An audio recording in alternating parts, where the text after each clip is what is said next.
Banyak yang masuk cek belakang reh bab sabrikan hengrat pada hari ni reh dia buka istihar tu pada tempat 17. Bagi orang tak boleh tu tak sah duk rusing lah sebab ia ada jalan untuk uton reh.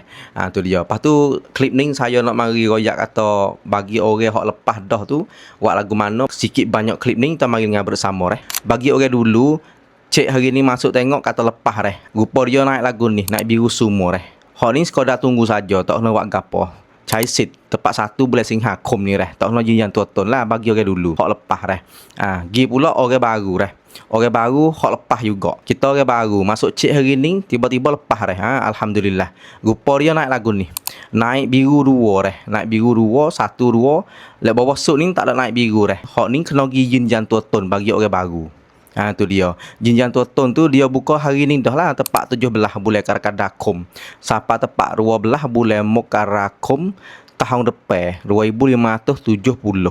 Jinjang tuan. Tetapi kalau siapa dia pergi jinjang tuan derah, okak nak bakar duit derah reh. Tu dia. Lepas tu tepat jinjang tuan dia reh. App Pautang reh. Siapa dia ada terosak ada application Pautang masuk jinjang tuan ada app Pautang. Mudah-mudah. Lain lagi pergi tanakan pun boleh juga reh. Ada Krung Thai, Thakoso, Thaoso, Omsin, Thanakan Islam แห่งประเทศไทย Tetapi saya nak royak kata Thanakan ni dia buka timeline tak super, masa tak super reh. Kita mari tengok hak Krung Thai reh. Krung Thai tu dia buka masa gi jinjang tuan iaitu tepat 17 hari ni lah reh. Sampai tepat 12 bulan Mokarakum 2570 reh.